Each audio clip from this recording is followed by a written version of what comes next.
السلام علیکم ناظرین، آپ کا اپنا یوٹیوب چینل میں آپ کا خیر مقدم ہے، استقبال ہے۔ تو چلیے ہم شروع ہوتے ہیں آپ کے ساتھ گرامر کے ساتھ۔ قواعد کے حصے گرامر میں پوچھے جاتے ہیں۔ قواعد لوگ سمجھتے ہیں کوئی نئی چیز ہے۔ قواعد کے 5 حصے ہیں، میں نمبر گنا دیتا ہوں۔ نمبر 1 علم املا، علم صرف، علم نحو، علم بلاغت، علم عروج۔ اب ان 5 کا ہم مختصر میں آپ کے سامنے تعریف بیان کرتے ہیں۔ علم ہجا یا املا کیا ہوتا ہے؟ علم ہجا یا املا اس حروف کے حرکات و سکنات اور آوازوں سے بحث کی جاتی ہے تاکہ حروف کا صحیح تلفظ ہو جائے۔ اس کو کیا کہیں گے؟ علم ہجا یا علم املا۔ علم صرف وہ اس علم کو کہتے ہیں جس میں بمعنی الفاظ کے حروف اور حرکتوں کی تبدیلیوں کے طریقے سے بحث کی جاتی ہے، یعنی الٹ پھیر۔ علم نحو جس سے کلمات یعنی جملوں کی ترکیب، ان کا آپسی تعلق، ترتیب اور ان کو علیحدہ کرنے کا طریقہ معلوم ہو۔ علم بلاغت وہ علم ہے جس سے ان قاعدوں سے بحث کی جاتی ہے جس کے استعمال سے کلام پرزور، پسندیدہ، دلکش، دلنشیں ہوتا ہے۔ علم عروج وہ علم ہے جس سے ان اصول اور ضوابط اور قواعد کا بیان ہوتا ہے جس سے اشعار کے کہنے کا طریقہ یعنی سلیقہ معلوم ہو اور اشعار کی صحت کی غلطی کو پرکھنے کا شعور اور ذریعہ ہو جائے، جیسے موضوع اور ناموضوع اشعار میں تمیز کرنا آ جائے، اس کو کیا کہیں گے؟ علم عروج۔ اب چلیے بہت ہی اہم نقطہ کے ساتھ چلتے ہیں۔ حروف کی قسم، حروف کی قسمیں 2 ہیں، الف ممدودہ، الف مقصورہ۔ الف ممدودہ اس الف کو کہتے ہیں جو الف دوسرے الف کے ساتھ مل کر پڑھا جائے، اسے کیا کہتے ہیں؟ الف ممدودہ۔ جو الف دوسرے الف کے ساتھ مل کر پڑھا جائے اسے الف ممدودہ کہتے ہیں، جیسے آرام، آسام وغیرہ وغیرہ۔ الف ممدودہ کا ایک سمجھنے کا ایک اور آسان جو ہے ذریعہ ہے، نقطہ کی بات ہے، جس الف پہ مد ہوگا اسے الف ممدودہ کہیں گے۔ الف مقصورہ اس الف کو کہتے ہیں جو دوسرے الف کے ساتھ نہ ملے، اس کو الف مقصورہ کہتے ہیں، جیسے جاہل، کاہل، عالم، امروز وغیرہ۔ نون کی 2 قسمیں ہیں، نون غنہ، نون ظاہر۔ نون ظاہر اس نون کو کہتے ہیں جو صاف پڑھا جائے، جیسے آن، بان، شان، کان وغیرہ وغیرہ۔ نون غنہ اس نون کو کہتے ہیں جو نون کی آواز ناک میں چھپا کے پڑھی جائے، جیسے عام طور سے نون غنہ میں نقطہ نہیں دیا جاتا، یہ آپ پہچان لیجئے، جیسے ماں، جہاں، کہاں، گونج، پونج، پنکھا وغیرہ وغیرہ۔ واو کی کتنی قسمیں ہیں؟ اب آگے چلتے ہیں۔ واو کی 3 قسمیں ہوتی ہے، واو معروف، واو مجہور، واو معدولہ۔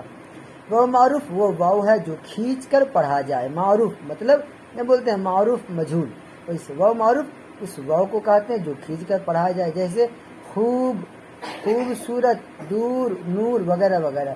اس کو واو معروف کی پہچان ہے یہ سب۔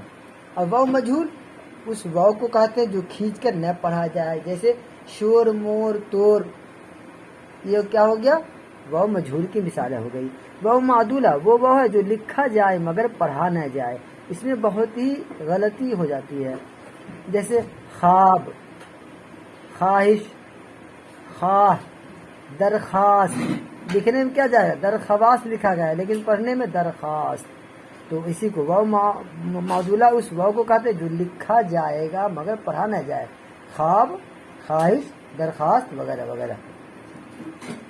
اب چلیے ہا کی نوعیت کتنی طرح ہوتی ہے؟ ہا کی نوعیت 2 طرح کی ہوتی ہے، ہائے ملفوظی، ہائے مختفی۔ ہائے ملفوظی وہ ہا ہے جو صاف اور واضح طور پر پڑھا جائے، جیسے چاہ، راہ، ماہ، صاف پڑھا گیا، اسے کیا کہیں گے؟ ہائے ملفوظی۔ اور ہائے مختفی وہ ہا ہے جو صرف حرکت کو ظاہر کرنے کے لیے آئے، یعنی جس کا تلفظ ادا نہ کیا جائے، جیسے پروانہ، زمانہ، 15 وغیرہ وغیرہ۔ یا کی نوعیت 2 طرح کی ہوتی ہے، یاد رکھیے گا، ہا کی نوعیت یعنی قسمیں 2 طرح کی ہوتی ہے، اور یا کی بھی 2 طرح کی قسمیں ہوتی ہے، یا معروف، یا مجہول۔ نوعیت کے معنی قسمیں۔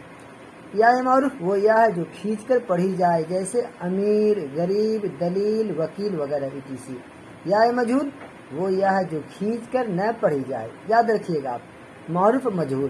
معروف جو کھینچ کر پڑھا جائے، مجہول جو کھینچ کر نہ پڑھی جائے، جیسے شیر، قید وغیرہ۔ اب چلیے چلتے ہیں، دیکھنے میں بہت ہی ہوتا ہے عام فہم لیکن بہت کو معلوم نہیں ہوتا ہے۔ حروف منقوطہ و غیر منقوطہ، تھوڑا سا دماغ لگانا، بہت ہی اہم نکات ہے۔ منقوطہ جن حروف پر نقطہ ہوتا ہے اس کو کیا کہیں گے؟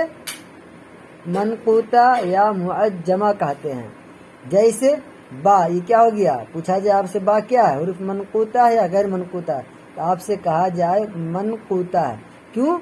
جس حرف پر نقطہ ہو اسے منقوطہ کہیں گے، اور جس حرف پر نقطہ نہ ہو اسے غیر منقوطہ کہیں گے، یعنی بغیر نقطے والے الفاظ، اور جس پہ نقطہ ہے اس کو کہیں گے منقوطہ، نقطہ والے الفاظ۔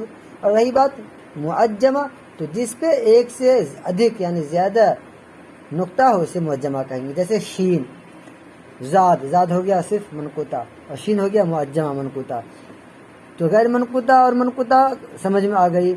غیر منقوطہ کی لیکن مثال ہم دے دیتے ہیں، جیسے ہا، دال، سین، صاد، تا وغیرہ۔ جن حرفوں کے اوپر نقطہ ہوتا ہے اسے کیا کہیں گے؟ اس کو فوقانی کہتے ہیں۔ جن حرفوں کے اوپر نقطہ ہو اس کو فوقانی کہتے ہیں، فوق مانا اوپر، اور جن حرفوں کے نیچے نقطہ ہوتا ہے اس کو تحتانی کہتے ہیں، تحت کے مانا نیچے۔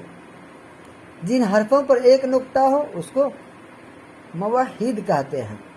جن حرفوں پر دو نقطے ہو اس کے سنات یعنی ثلاثے، اور جن حرفوں پر تین نقطے ہو اسے مثلثہ کہتے ہیں۔